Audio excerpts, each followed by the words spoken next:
really troubling news coming out that yes, the 2024 Mustang is the worst selling Mustang of all time.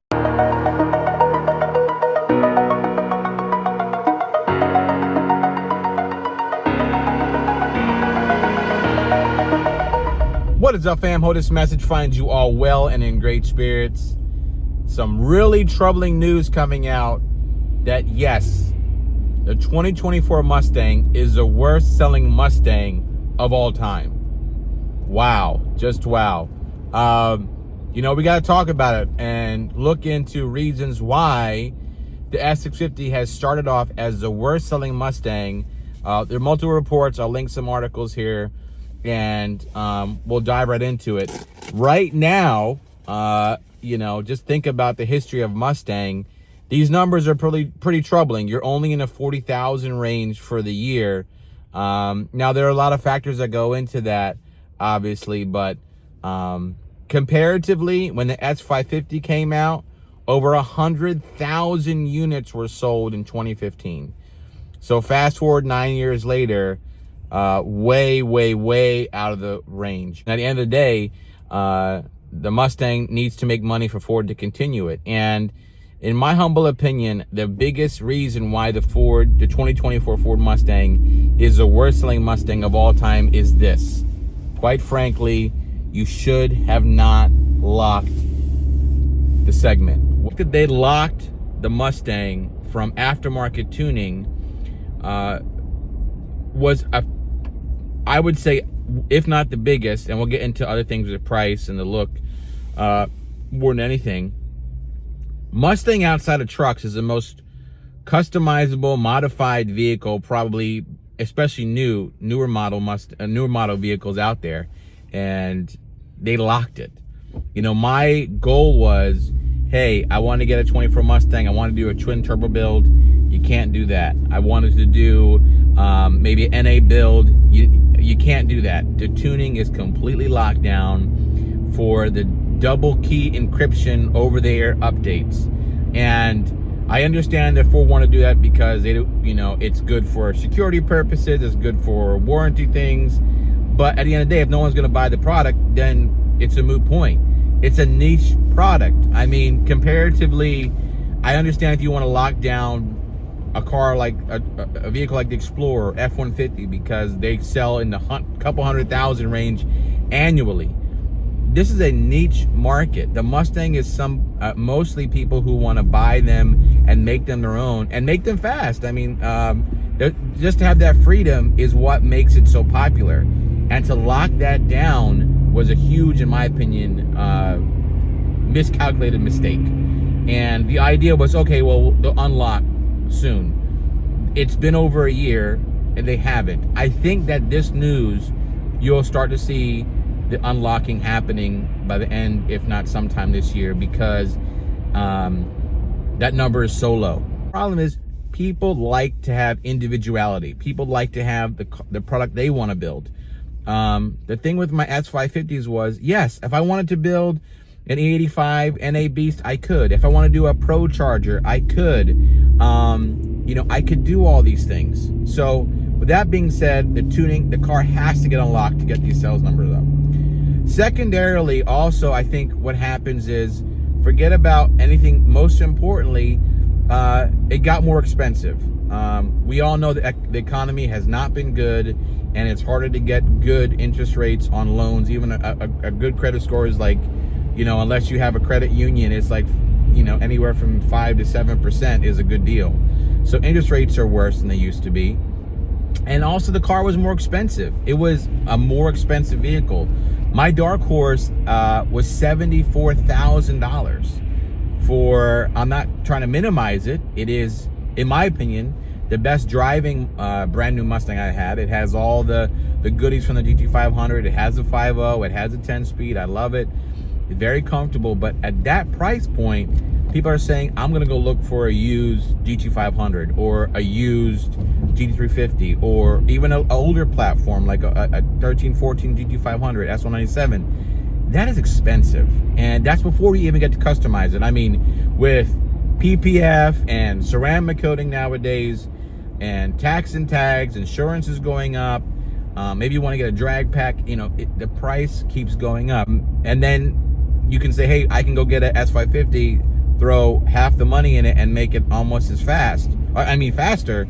Then you can see the issue arising. So it didn't, and this is besides the tuning, this is the second biggest point I have. And this is also important in my opinion. The S650, the reason why it did not, and is the worst selling Mustang debut, generation debut ever, it was not love at first sight. It just unfortunately was not. For me, a lot of people, it was like at first sight, but it didn't have that jaw-dropping run up to it. It's beautiful. It was not love at first sight. Heck, even my EcoBoost 2016 Mustang I bought, something that was just, I just like to look at the vehicle. It was aesthetically pleasing. This S650 was a safe update. A-pillar forward, a little more muscular lines, but it didn't have that gotta have it love at first sight look exteriorly. Now, I've had the Mustang for over a year now. I bought it in September 2023. I love the dark horse look, but to me, the fall in love look for me was the Shelby 350 from S550, the 2020 GT500, and even Mamba, the 2018 Mustang, was like, you look at it like, oh, this is something else. I like it. So it didn't have that fall in love look. So from what my humble opinion is, you locked the vehicle, you made it more expensive, the look wasn't a hit home run, and last but some for even more important, no one was ready for the screens in the interior. You can have screens, but you totally took away from the iconic dash that was in the Mustang. The fact that you didn't do the double brow, the feel that you're in something like a Mustang. If you just sat in the car, you think I'm in a BMW, I'm in a Mercedes. You can still integrate the screens, but it really left something to be desired. And I haven't had any issues. There's not been any lagging. It's been fine for me. But, it just didn't hit. So those combinations are why, and I hate to say this, but it's the reality, the Mach-E EV Mustang outsold the regular Mustang. And I'm talking about all combined. The Mach-E SUV Mustang outsold the V8, the EcoBoost, everything. The 24s. Are they a flop? I can tell you right now, they always say the joke, men lie, women lie, numbers don't. And the consumer has spoken. And it's not good. I hope that they do. You can't change the interior. Looks are subjective. But I think what Ford can do is begin to offer these tuners and other companies more options to unlock the vehicle for performance. When you try to monopolize something, when you try to micromanage it, that's Americana. That's not what people like. Of all my Mustangs, I always felt that freedom.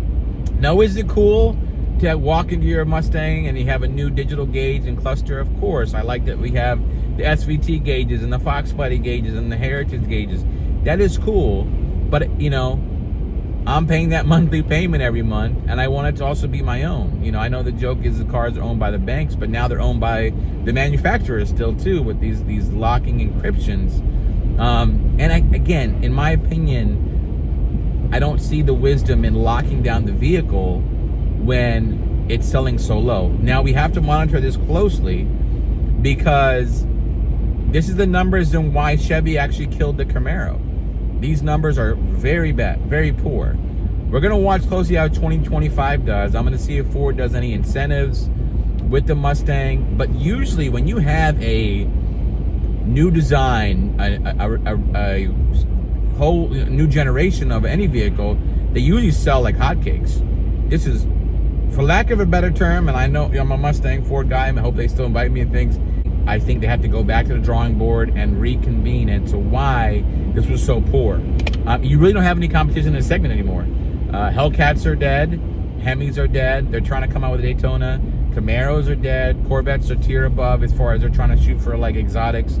The Mustang owns a segment and they can't even get traction. Now, I understand the world of V8s and the world of the way EVs are taking over and restrictions, and maybe that changes with the new administration. But these numbers, especially for a new generation, they don't hit. And the thing I can think is unlock the vehicles, number one. Maybe if you can do a refresh for 2026, 27, that would help to. I know there's some more models coming out. We have the Cobra coming out. Again, that's still going to be expensive. It's going to be interesting to see how it works. Now, this is another reason. This is just me personally, engineering-wise, where I think they could have done things in a different way, which is my opinion. You know, I'm not a big fan of the MT82. The Tremec should have been across the board. If I want a Tremec in my EcoBoost, then I want a Tremec in my EcoBoost. If I want a Tremec in my GT, then so forth. What we have to get to the dark horse, get the Tremec. The MT82, I've never had a good experience with. They've broken on me. I don't like the way they feel, but I think they cheaped out on that. Should have gone with the Tremec. 5.0, good idea. I like it. That's smart. That's safe. It's efficient. It works. You know, makes 1,000+ wheel with the stock motor. Love it. That's good. But I think the transmission should have been a Tremec. 10-speed is the 10-speed. That's fine. You know, at certain power levels, you do have to upgrade the clutches and build it. But you know, I just don't see the wisdom in keeping the MT82 and then making things more expensive. So that's my assessment of it. Let's monitor it. I think there's something to learn valuably here. Again, 40,000 units is very poor, especially for a new release of a generation. So let's see what happens. And I know there's models coming out. We talked about a 4-door Mustang coming out. We talked about the Cobra. We talked about different models coming out, but you know, it just has not hit the mark at all. Also, I just think the color palette has more to be desired. There could have been more, in my opinion, aggressive colors, more brighter, more exciting. This is a sports car. You know, this is a car that's supposed to be a sports muscle car that's for fun, that people feel good about. It gives a smile on your face, and I feel like it was too safe. It was too safe, and it didn't hit the mark. So let me know what you guys think. Obviously, I'm an S650 owner. Obviously, I have the platform.